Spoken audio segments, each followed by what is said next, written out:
Shalom saudaraku yang terkasih di dalam nama Tuhan Yesus Kristus. Selamat pagi, salam sejahtera untuk kita semuanya. Saya Ardi, menyambut Anda di dalam renungan Kristen Saudara Rohani. Selamat datang kembali di dalam renungan dan siraman rohani pagi hari ini. Harapan kami, semoga saudara yang terkasih dalam keadaan sehat selalu. Kiranya damai dan sukacita Roh Kudus melimpah dan tercurah di dalam hati dan pikiran saudara saat ini. Sebelum kita mulai renungan kita pada pagi ini, marilah kita bersama-sama berdoa. Selamat pagi Allah Bapa di surga, Allah yang Maha Pengasih dan Maha Baik. Terima kasih untuk penjagaan-Mu semalaman sehingga kami bisa tidur dengan nyenyak. Terima kasih untuk pagi yang indah yang Tuhan sediakan untuk kami. Tuhan, kami mau berdoa untuk sahabat, keluarga, dan rekan kami yang sedang sakit. Kiranya Tuhan berkenan untuk menjamah, Tuhan berkenan untuk menyembuhkan segala penyakit yang ada di dalam dirinya. Bagi sahabat pendengar kami yang sedang sakit, berkati juga obat yang dikonsumsi, dokter, perawat, serta keluarga yang mendampingi, biar mereka bisa menjalankan perannya dengan baik dan saudara kami bisa sembuh dan beraktivitas seperti sedia kala. Tuhan, pada hari ini, kami anak-anak-Mu akan melakukan berbagai aktivitas. Kami akan bekerja, dan menjalankan tanggung jawab kami, kiranya Kau yang mampukan. Kami serahkan seluruh rencana dan agenda hari ini ke dalam tangan Tuhan. Biar Tuhan yang berkarya dan biarkan semua rencana sesuai dengan kehendak-Mu ya Tuhan Yesus yang baik. Ampuni dosa dan kesalahan kami Tuhan. Jadikan kami pribadi yang lebih baik setiap harinya. Terima kasih karena telah membolehkanku untuk kembali menghirup udara segar di pagi hari ini. Menikmati seluruh anugerah yang telah Engkau berikan kepadaku. Ajar kami menjadi pribadi yang lebih baik. Itu semua karena kebaikan dan curahan kasih yang nyata dari Engkau di kehidupanku. Haleluya! Dalam nama Tuhan Yesus, aku sudah berdoa. Amin. Sahabat pendengar saudara rohani, pembacaan ayat emas Alkitab renungan kita hari ini terambil dari kitab Mazmur 40 ayat 2 sampai dengan ayat 5. Aku sangat menanti-nantikan Tuhan. Lalu ia menjenguk kepadaku dan mendengar teriakku minta tolong. Ia mengangkat aku dari lubang kebinasaan, dari lumpur rawa. Ia menempatkan kakiku di atas bukit batu, menetapkan langkahku. Ia memberikan nyanyian baru dalam mulutku untuk memuji Allah kita. Banyak orang akan melihatnya dan menjadi takut, lalu percaya kepada Tuhan. Berbahagialah orang yang menaruh kepercayaannya pada Tuhan, yang tidak berpaling kepada orang-orang yang angkuh, atau kepada orang-orang yang telah menyimpang kepada kebohongan. Ayat renungan kita pada pagi hari ini terambil dari kitab Mazmur 40 ayat 2 sampai dengan ayat 5. Inti dari ayat emas renungan kita adalah, berbahagialah orang yang menaruh kepercayaannya pada Tuhan. Mari kita mulai renungan pagi kita. Kata-kata bijak yang dapat kita petik adalah kepercayaan yang membahagiakan. Renungan kita pada hari ini ditulis dan disusun oleh Win Collier. Mari kita mulai kisah inspiratif. Linda menyelamatkan seekor anjing bernama Rudy dari tempat penampungan hewan beberapa hari sebelum Rudy ditidurkan, dan anjing itu pun menjadi sahabatnya. Selama 10 tahun, Rudy selalu tidur tenang di samping ranjang Linda, tetapi suatu kali ia tiba-tiba melompat ke atas ranjang dan mulai menjilati wajah Linda. Linda memarahinya, tetapi Rudy tetap mengulangi kebiasaan itu setiap malam. Kemudian ia suka melompat ke pangkuanku dan menjilati wajahku setiap kali aku duduk, ujar Linda. Ketika Linda bermaksud membawa Rudy ke sekolah anjing, ia mulai terpikir bagaimana Rudy selalu bersikeras menjilati titik yang sama pada rahang Linda. Meski kurang yakin, Linda memutuskan untuk pergi ke dokter, yang kemudian menemukan sebuah tumor yang sangat kecil. Sang dokter berkata, seandainya saja Linda menunda lebih lama, kanker itu bisa saja merenggut nyawanya. Linda bersyukur telah mempercayai insting Rudy. Kitab suci berulang kali memberitahu kita bahwa mempercayai Allah menuntun kepada hidup dan sukacita. Berbahagialah orang yang menaruh kepercayaannya pada Tuhan, kata pemazmur. Terjemahan lain mengatakan demikian, diberkatilah orang yang menjadikan Tuhan keyakinannya. Di dalam Mazmur, ungkapan berbahagialah mengandung arti kelimpahan, suatu sukacita yang meluap-luap. Saat kita mempercayai Allah, hasil akhirnya adalah kebahagiaan yang mendalam dan sejati. Kepercayaan tersebut mungkin tidak terjadi dengan mudah, dan hasilnya mungkin tidak seperti yang kita bayangkan. Namun, saat kita mempercayai Allah, kita akan berbahagia karenanya. Marilah kita renungkan di dalam hati kita, apa yang membuat Anda sulit mempercayai Allah? Perubahan apa yang mungkin akan terjadi, jika Anda sungguh-sungguh meyakini bahwa mempercayai Allah akan menuntun Anda kepada kebahagiaan? Hal ini patut kamu ketahui dan menambah wawasan kamu. Kita tidak mengetahui latar belakang apapun tentang Mazmur 40 selain kata-kata yang terdapat pada keterangan pembukanya. Namun, dalam isi Mazmur itu sendiri, kita melihat dua tema yang dominan, penderitaan dan pertolongan. Mazmur ini dibuka dengan pujian atas pertolongan Allah di masa lalu. Pujian tersebut kemudian melatari harapan Daud untuk menerima pertolongan lebih lanjut di masa mendatang dari masalah-masalah yang dihadapinya sekarang. Di antara kedua aspek itu, sang pemazmur mengundang pendengarnya untuk juga meneguhkan kepercayaan mereka kepada Allah dan belas kasihan-Nya. Bagian akhirnya memberikan gambaran mengenai keputusasaan Daud dan keyakinannya pada pemeliharaan Allah ketika ia menegaskan, "Aku ini sengsara dan miskin, tetapi Tuhan memperhatikan aku. Engkaulah yang menolong aku dan meluputkan aku, ya Allahku." Janganlah berlambat. Tema-tema ini, khususnya mengenai harapan akan pertolongan Allah, sering ditemukan dalam Mazmur-Mazmur Daud dan dapat memberikan penguatan yang luar biasa bagi kita yang sedang menghadapi pergumulan besar. Berbahagialah orang yang menaruh kepercayaannya kepada Tuhan. Mazmur 40 ayat 5 berkata, "Berbahagialah orang yang menaruh kepercayaannya pada Tuhan, yang tidak berpaling kepada orang-orang yang angkuh, atau kepada orang-orang yang telah menyimpang kepada kebohongan." Kebahagiaan kita ialah jika kita berada pada naungan Tuhan. Itu berarti semua harapan dan iman kita gantungkan kepada Tuhan. Daud membuat keputusan yang sangat bijak saat ia sedang dalam keadaan terjepit, yaitu lari kepada Tuhan dan berharap pertolongan darinya. Ia menyadari bahwa sekuat apapun, sehebat apapun dia, dan sepintar apapun otaknya, manusia tetaplah penuh keterbatasan.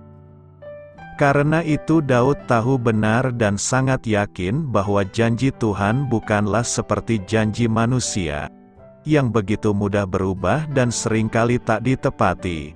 Sedangkan janji Tuhan adalah ya dan amin, bukan sekedar meninabobokan atau halusinasi.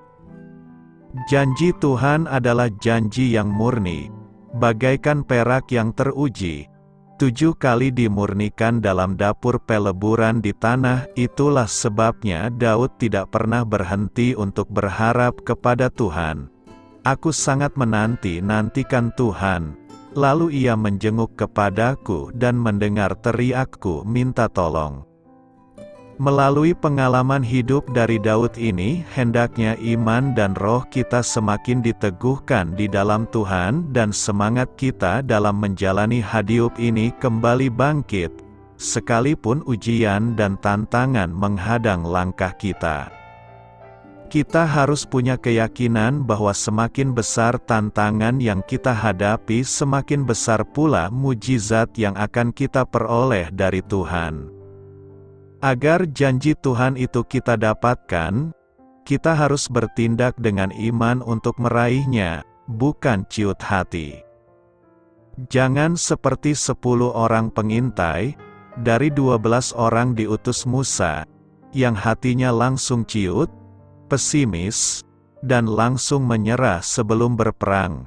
Jadilah seperti Kaleb dan Yosua yang memiliki keberanian untuk menghadapi musuh dikala semua orang mengalami ketakutan.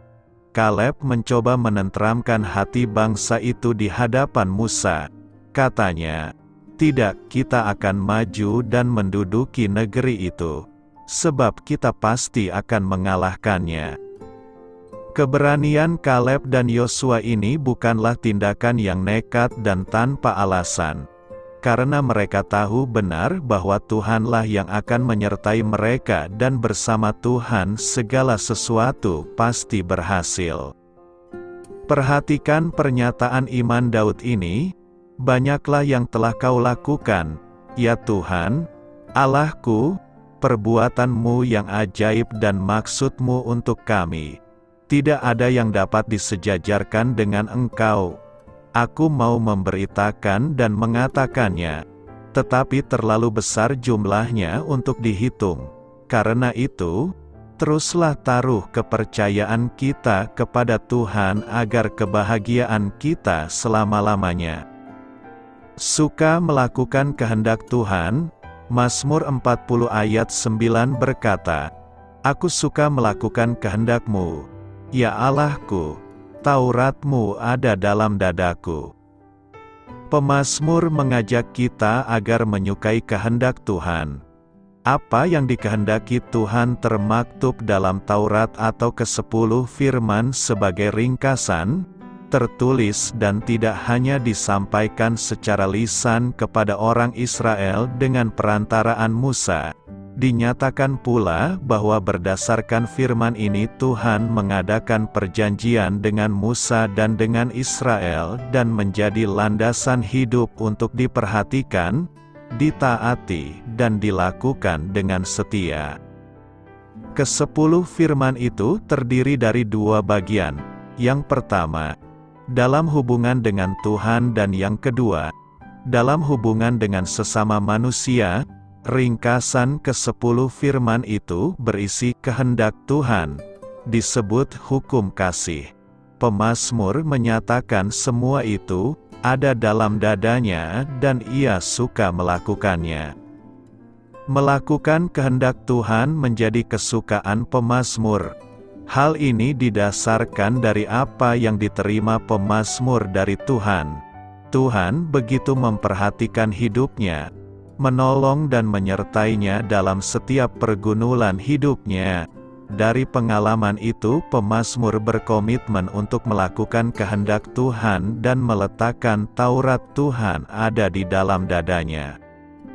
Pertanyaan selanjutnya adalah bagaimanakah mewujud nyatakan hukum Tuhan itu dalam kehidupan kita sehari-hari? Tentu jawabannya adalah bagaimana kita memperlakukan kasih Tuhan dalam kehidupan kita. Misalnya saja, Siapakah sesama manusia itu? Ketika ditanyai oleh seorang ahli Taurat, Yesus menjawab dengan menekankan kedua hukum kasih itu untuk dijalankan. Tuhan balik bertanya, "Siapakah di antara ketiga orang ini, menurut pendapatmu, adalah sesama manusia dari orang yang jatuh ke tangan penyamun itu?"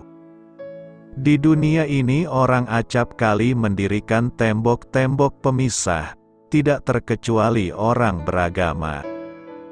Pemazmur pun ingin mengadakan pembalasan terhadap orang yang berniat jahat terhadapnya. Padahal ia harapkan dikasihani Tuhan. Namun hal itu tidak dilakukannya, melainkan dia lebih suka memberlakukan kehendak Tuhan, yakni menjadi sesama bagi manusia. Menjadi sesama yang berbelas kasihan adalah wujud damai sejahtera. Karena itu, lakukanlah kehendak Tuhan dengan mewujud nyatakan hukum kasih di dalam hubungan kita dengan sesama. Apa artinya Tuhan menginjakkan kakiku di atas batu? Mazmur 40 dimulai dengan nyanyian syukur dan transisi menjadi seruan minta tolong. Daud menyatakan kepercayaannya kepada Allah untuk melepaskannya dari kesusahannya seperti yang telah Tuhan lakukan di masa lalu. Dia menarik aku dari lubang kebinasaan, dari rawa berlumpur, dan menginjakkan kakiku di atas batu karang, sehingga menjadikanku langkah aman. Situasi Daud begitu mengerikan dan berbahaya sehingga ia menggambarkannya sebagai lubang kehancuran, lubang berlendir, atau lubang keputusasaan. Dia terjebak begitu dalam di Miribok atau Mat en Mire, sehingga sendirian David tidak berdaya untuk membebaskan diri. Namun ketika dia meminta pertolongan Tuhan, Tuhan turun tangan dan menyelamatkan Daud. Dia menarik David keluar dari lubang pasir hisap yang tandus dan meletakkan kakinya di atas batu. Berbeda dengan lumpur dan lumpur yang licin dan tidak dapat dihindarkan, batu merupakan tanah yang kokoh dan tidak dapat digerakkan. Dengan kaki menginjak batu, David berdiri di tempat yang aman, stabil, dan aman. Dalam Mazmur 18 ayat 2-3, Daud menggambarkan Tuhan sendiri sebagai batu karangku dan bentengku dan penyelamatku. Allahku, batu karangku, kepada siapa aku berlindung, perisaiku, dan tanduk keselamatanku, bentengku. Aku berseru kepada Tuhan, yang layak dipuji, dan aku diselamatkan dari musuh-musuhku. Gambaran Daud dalam Mazmur 40 ayat 2 adalah gambaran keselamatan kita di dalam Yesus Kristus, yang merupakan batu penjuru, landasan yang teguh, dan batu karang keselamatan bagi semua orang yang beriman dan percaya kepadanya. Sebelum diselamatkan, kita seperti Daud yang berada di dalam lubang, terikat oleh dosa dalam penjara keputusasaan dan menuju kematian serta kehancuran di neraka. Namun setelah diselamatkan, kita seperti Daud yang kakinya menginjak batu. Kita bisa menyatakan bersama Daud, "Engkau membangkitkan aku dari kubur, ya Tuhan. Engkau menjagaku agar tidak terjatuh ke dalam jurang maut." Alkitab menggambarkan kehidupan yang penuh dosa sebagai lereng licin yang mengarah pada bencana dan akhirnya kematian. Terperangkap dalam lumpur dan lumpur rohani, kita hidup di dunia ini tanpa Allah dan tanpa pengharapan. Kita tidak bisa membebaskan diri kita dari lubang dosa. Syukurlah, Allah, dalam kasih dan kemurahan-Nya yang besar, memilih untuk turun ke dalam saluran pembuangan yang berlendir, ketika kita masih berdosa, dan mengutus putranya untuk mati bagi kita. Ketika kita memanggil nama Tuhan, Yesus menyelamatkan kita. Dia membebaskan tawanan dari penjara, melepaskan mereka yang duduk di ruang bawah tanah yang gelap. Dia melepaskan kita dari masa lalu kita yang keruh dan penuh dosa dan mengubah kita menjadi ciptaan baru yang bersinar di dalam Yesus Kristus. Kehidupannya menjadi landasan yang kokoh di mana kita membangun kehidupan baru kita.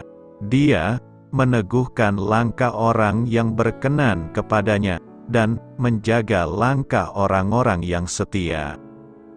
Ketika Allah menginjakkan kaki kita di atas batu karang Yesus Kristus, Dia berjanji kepada kita, saat kamu berjalan, kamu tidak akan terhambat. Bila kamu berlari, kamu tidak akan tersandung. Kehidupan dan masa depan kita terjamin di dalam Dia. Allah, Bapa kita, menjaga kita selama-lamanya, menjaga kita tetap aman dan tenteram dalam genggaman-Nya. Doa saya menyertai saudara sekalian. Marilah kita menyampaikan doa syafaat. Allah terkasih, aku ingin mengalami kebahagiaan yang hanya mungkin ku terima dari-Mu. Namun, tidak mudah bagiku untuk percaya. Sudilah kiranya Engkau menolongku. Amin.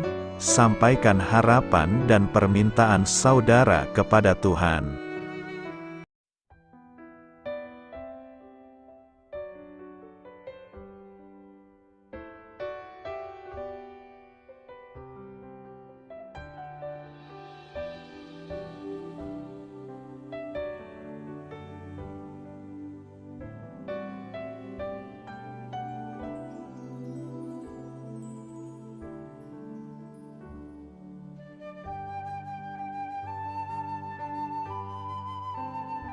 Marilah kita renungkan sahabat saudara rohani. Demikianlah renungan firman Tuhan pagi hari ini. Semoga menjadi berkat dalam hidup kita. Dan sebelum kita memulai segala aktivitas kita pagi hari ini, marilah kita berdoa. Selamat pagi Bapa, malam hari telah berganti pagi.